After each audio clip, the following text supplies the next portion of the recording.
Is Aino C6 worth it? I think the answer is no. If that's what you came for, hopefully, hopefully you stick around. But the reason it's not worth it is because, believe it or not, Aino is pretty functional without having her C6, and her C6 is just an upgrade in niche situations. But I wanted to make this video about, more her constellations in general. Her C1 and C2 in particular are actually pretty notable.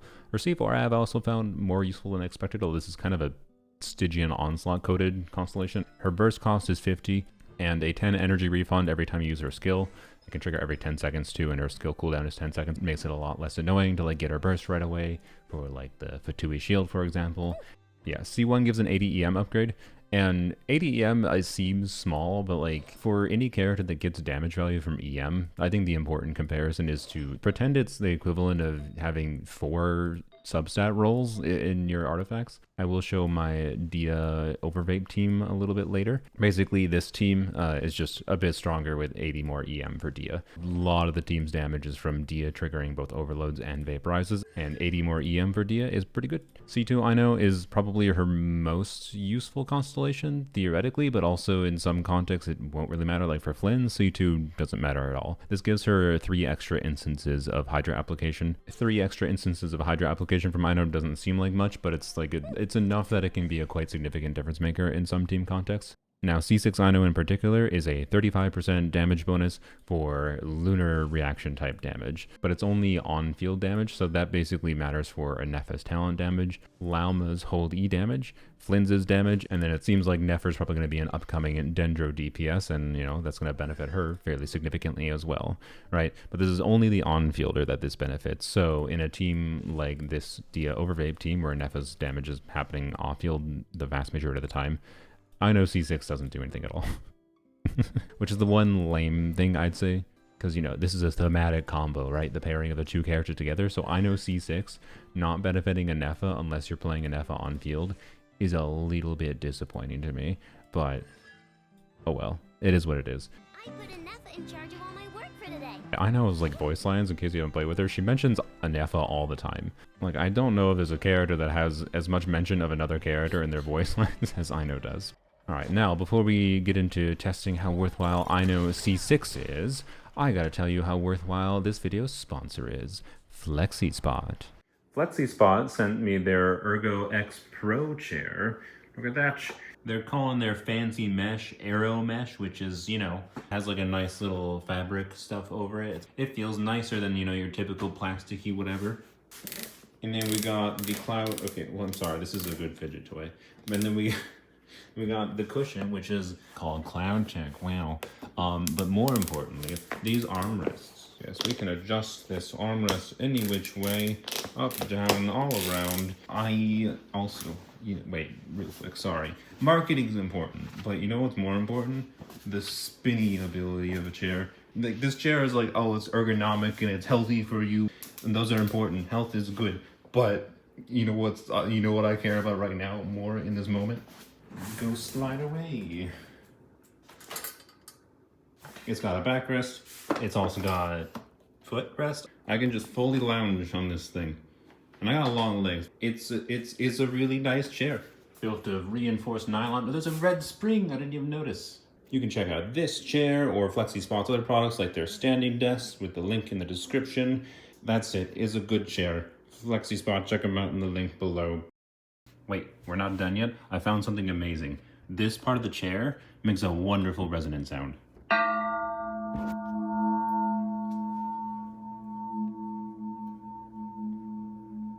It's amazing. Okay, I think we're going to start with the Overvape Dia team, and the main reason for that is because the other teams I'm going to test are going to require changing builds for a bunch of my characters. Because of course we got to do some on-field Ineffa. Again, this demonstration is going to be mostly the value of Aino C1 and C2. In a previous video I showed this team with Aino C0. I'm going to remove the Elemental Mastery timepiece from Dia. It is ideal to use an EM timepiece in general, but I want her to have 0 EM at a baseline, and I just want you to ask yourself, how much EM am I going to get from the combo of Ineffa plus Aino with her C1 and whatever, right? I'm gonna hide the artifacts from you for a second, just so you don't know. But just guess. If you know much about the game, you know what like a lot of EM would be, especially for like a vaporized unit. So how much EM will I get on Dia after I have everything going? Alright, we have an overcharged ball already. Do that. Do that. We didn't trigger 5. Oh well, not that big a deal. Bam. Alright, bam. Okay, bam. Alright, so we have all buffs up. I have 541 EM. Like, yup. That's a lot of free EM. EM is a really good stat. You notice, like, I'm doing, I can't see because the damage numbers are behind the thing, but I do, like, near 20k overloads. And, yep, it's a lot of damage. Now, mind you, I'm a weirdo, and I have Ineffa on a weird triple attack percent build. Like, I've purposely chosen to sacrifice a significant amount of crit, and this is probably not the correct thing to do. But I enjoy making her more of a buffer while also still getting decent damage. Sue me, I like making my Dia do more damage, but the point is that, you know, 80 EM from this, 120 EM from this, and then Ineffa's on Silken Moonset, this is 120 EM. Ineffa's Ascension 4 passive gives 6% of her attack as an EM buff for both herself and Dia. Well, or the on-fielder, technically. EM buffing strong. It make you do more damage when EM is amplifying your damage. That's kind of it. We have a lot of sources for EM buffs in the game, but we definitely don't have very many sources for EM buffs in the game that are from Hydro units. Okay, so we're going to use Mr. Dorito here so I can show you the value of Aino C2. So, Aino C2, as a reminder, will apply extra Hydro every 5 seconds based on your active party members attacking. And there's an easy way for us to count how many instances of Hydro application happen from Aino C0 versus C2 then, is I can just let Aino's burst go on this enemy while it has Dendro on it. Right, so basically, the number of Hydro cores that we see here are going to be the number of instances of Hydro application we have. So we have 2 cores. 3 cores, 4 cores, 5 cores, 6 cores, 7 cores. Yep. So total of 7 instances of Hydro application. That's what you get from a C0 Aino, because Aino was not off field. We didn't have any active party member doing anything, so C2 was not triggering, right? So now we do this again, and do this, do this. Alright, and then we do active attacks with you, and we have 3, we have 4. Alright, we have 5. I think there was a 6 there.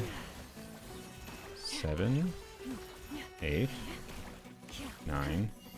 I think I might have miscounted one because they were on top of each other, but there should have been 10.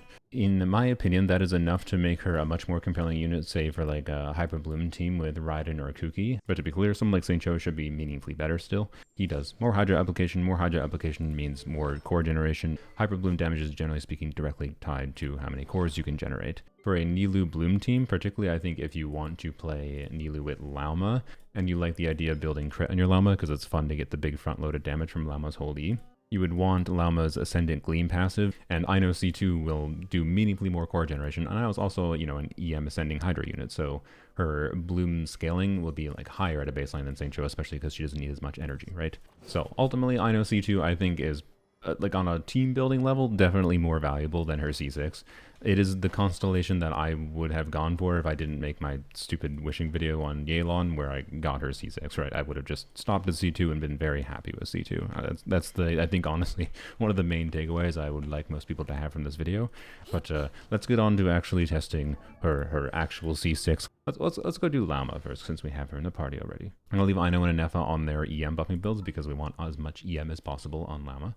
And then I may as well use my Nahida to do more EM buffing. I do have C2 Nahida, so that's going to give me a little bit of additional crit, of course, for Lauma's Hold E, by the way. And then for her set, I actually do have artifacts now that are... I mean, this is kind of cope, but let's see what my build will look like. At the very least, my artifacts should look more relatable. You Widzith, on the only one buff it matters for Widzith on Lauma. Alright, 960 EM, 53.6, 191. With Lauma's passive, that is about 90% crit rate. Alright, do this. Crap. Schmack. Okay. Bam. Bam. We got the wrong buff. Let's see what we get with the wrong buff up. How much EM do we have? Jesus Christ. Alright. And Bram. That's 348,000. Not bad. With 100% crit rate. less damage than I got on my short, but this is also meaningfully lower investment than I was doing with my short because I was using a Key of Caution suit on Frina. By the way, when I made my Llama big damage short, if you saw it, it took me like 20-ish minutes to get the clips that I needed for like getting the big damage number from Llama because I didn't have enough crit rate on my Gilded Dreams artifacts. So the fact that I have 100% crit rate now should make this quite easy. It's just a 1 in 3 chance every time, right? And I don't know, I think the idea of building Llama for damage is really fun, even if it makes her even more of a broken character. And that's kind of unnecessary in many ways. Oh, we got the right buff. Yep, we have 2283 EM to her burst. Alright, and Bram, 470,000. Yeah, that's about the same as I got on my Gilded Dreams build, but now I have 100% crit rate. So, yeah. Crazy. Who knew? What a world. And then we can do another one, because it's bam. Yep, Aino C6 makes her do more damage. Crazy. Some people might want to see this, so I should show it with Nilu too. I hope that our blooms don't kill this thing before we actually get to do the Hold E though. That might happen. Now. Okay. Alright, bat. Kabronk. Okay, now. Oh, I got the right buff. Wow, that's lucky. Alright. And, oh, don't forget to do this. And bam. Yep, 400k in a freaking Nilu team. Just, okay. Sure, that's perfectly balanced. Don't worry about it. Alright. Now. And brap. Goodbye. Yup. Wow. Alright, but as fun as getting a big nuke damage on Lauma is, I want to see... this is what I really want to do. I want to do On-Field Ineffa. And yes, we will take On-Field Ineffa either to Abyss or Stygian, depending on how strong it is. And we are going to use C6 Bennett, because C6 Bennett will give a Pyro Infusion to Ineffa. That means we can do Overvape shenanigans. She's going to have a whole bunch of EM because of the build we're going to go with, but we'll get into that in a second. Now, the last slot here is probably technically best to use Shan Yun. I don't really want to do Shan Yun. So our two options are either just more attack buffing like Eon's on, or, and that would be extra energy, which is maybe the main reason to choose Eon's on, honestly. You know what, I'm going to check with Eon's on first. And yeah, I know 4-piece scroll is not going to do that much for the damage. So you know what, there you go, I put Eon's on Serenade. My ER is maybe not high enough though on Serenade. Benny Boy is on typical Noblesse build. Aino will stay on 4-piece instructors. Ineffa will go on to Staff of Scarlet Sands.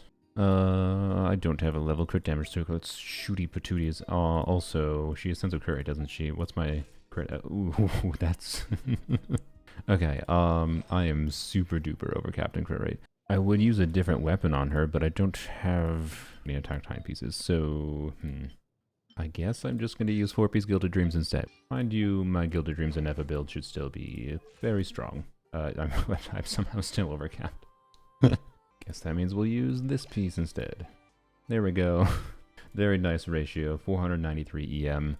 Staff of Scarlet Sands converts EM to attack. I have no idea what to expect for Ineffa's talent damage here. Probably going to be very big. I'm a little concerned about our energy recharge, by the way, but we'll see what happens. I think it makes sense to start with the Ineffa burst, so that's what I'm going to do. So we'll do this, and then do this crap. I maybe should have done that quite yet, but I don't know. Let's see. Okay, bam, bam. Okay. Yeah, I probably should keep more uptime on that. Okay, we're getting 100k from her talent damage. We're getting, with unleveled talents, also our energy needs seem to be fine. With unleveled talents, well, maybe not quite fine. Borderline. Maybe need to funnel a fab kind of thing, but, sorry, what was I saying? Crap. Well, it doesn't matter because enemy's dead. Unleveled normal attack talents, and I got, I think, a 20k, 26k charge attack vaporize. So I imagine you could, you know, near double that, get 50k vaporizes. Considering this is not, you know, doing any plunges, that's pretty good. That's basically what Hu Tao does. Sorry, Hu Tao. That was a lot of damage. Let's see if it can clear Fearless Difficulty in Stygian. Tricky thing of here is going to be the shield, as always. Okay, do that. We did not get energy on you. That's a little annoying. Oh boy, yep. Stygian and energy. Name a better combination. Okay, okay, let's do this. Do that. Oh, I did that a little early. Oh well. Okay, do this. Bam. Hey, we got through one shield. Yep. Okay. And, yep, get the burst. Bam. Okay. Keep on whacking. Let's swap out. Get that. Okay. This. Okay, weird start because, you know, Stygian things. Crap, crap. That. Okay. 140,000 damage. It has lower resistances when it was down, I know. Okay. Okay, we got a trigger. Brap. Okay, bam, bam. Okay, I think we can get this. Ooh, our energy though. No, you need to stay here. Okay. Let's just do this. Maybe we should have saved it for his next shield phase. I don't know. Okay.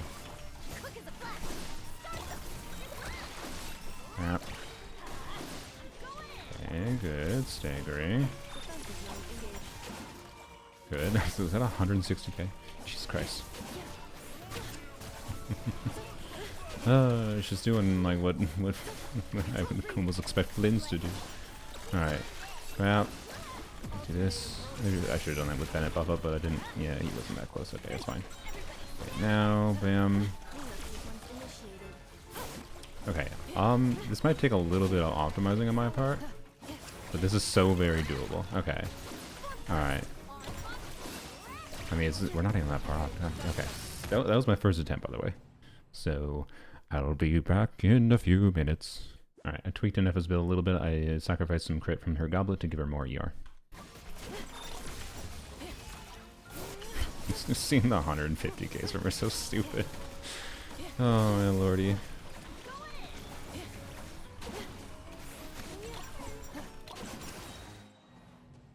Something I gotta check. Is Sucrose better than Bennett here? It's possible. In particular, Sucrose might be better here because of the shield phase and not needing to get energy on Bennett. Yeah, I did hit my skill. Okay. Bap. Okay, bap. Okay, bam. It took a little bit while to get the Hydro going, but oh well. Okay, bam. Ooh, I didn't get the energy. Whoops. Not ideal. Okay. Although now we don't get any vaporizes, actually. I forgot. Which is kind of lame. This is visually much less pleasing. It might end up being better, but it makes me less happy.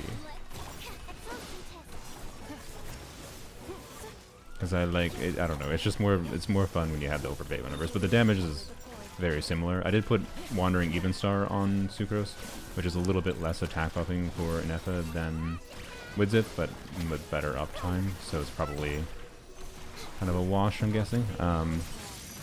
Yeah, our damage from Ineffa is not that different. So I think Bennett is better here, but not crazily so. And it's only in a context of, you know, the fact that, assuming we have energy up properly with him and whatever. The fact that we don't have to worry about the energy situation might mean Sucrose is better, especially for the shield breaking phase where we can do something like this. Brap.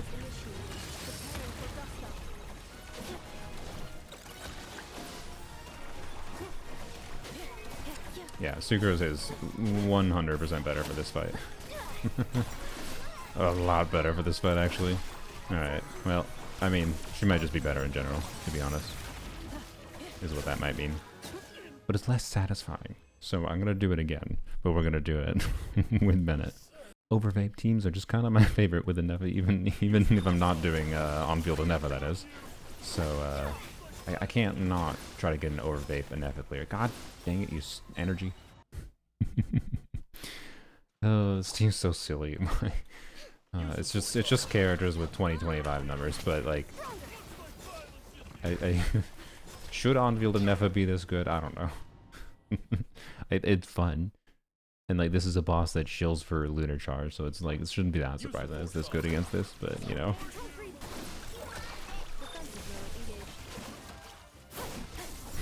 169,000. I apologize if my Ineffa does more damage than your Flynn's. I apologize. Okay, I think we got it. Okay, I don't know what am I doing? I should just be on field. Did I just cook this because I didn't stay on field? Oh my god, I just think I cooked my attempt. Oh my god, I bungled that. Oh, that was so stupid. I feel dumb. That was completely a skill issue there. As always, I am now spending more time making simple videos than I intended to. This is just meant to be a, I know C6 is not worth it, but, I mean, hey, it is the difference maker. Well, I mean, okay, for what it's worth, I don't think I know C6, like, the Sucrose team cleared with enough leeway that I don't think I know C6 would be needed to clear with On-Field Ineffa, right? It's just, I know C6 is maybe needed right now with the artifacts I have, with Bennett, right? Which is obviously a worse teammate for this enemy. But I also do have, you know, like a 5-star weapon that's really, really good for the situation. I don't know exactly how she perform on like Jade Spear or whatever. Jade Spear should be really good too for on-field Ineffa, mind you. I think the end point is, you know, is Aino C6 worth it? I mean, I don't know. If you want to do stuff like this, it's definitely going to have an effect on the damage you see from Ineffa, right? Like, it should be noticeable. But it should not be to the degree that, like, it would be impossible to clear, right? Alright, surely I don't bungle this. We need one more proc, right? Uh-oh, uh-oh, uh-oh, get it! Oh my gosh. Sorry, I'm just randomly getting the giggles in my attempts here because it's just so silly. I love when you can do C6 Bennett shenanigans and it's this synergistic with the whole team. it's again, it's like it's not better than Sucrose, but like I think it would be better than Sucrose if it weren't for this boss being a butt. When butts are removed from context, life gets better. Or worse for a lot of people, I suppose. I shouldn't ignore the people who like ifs, ands, or buts. Let's not forget you. I know burst, crap.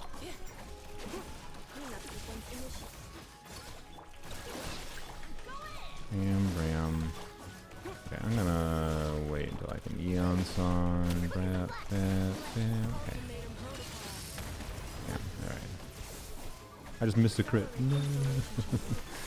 Not the missed crit.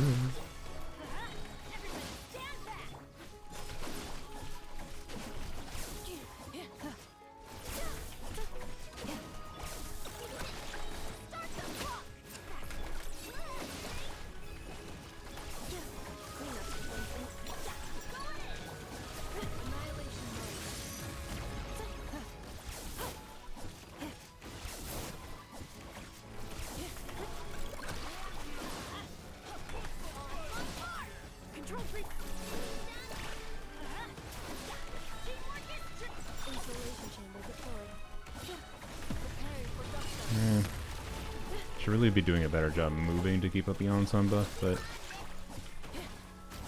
Alright, there we go. Okay, this should be it. This should be it.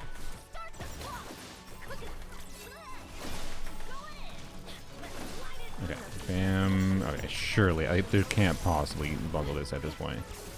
I mean, Eon's on buff is definitely not maxed out, but yeah, there we go.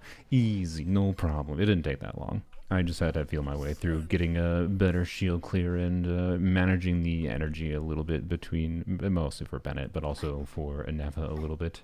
And yeah, so I don't know. Is Aino C6 worth it? That, of course, depends on probably your standards for what you want to do for the game. I do not think it's worth it personally because 4-star acquisition is a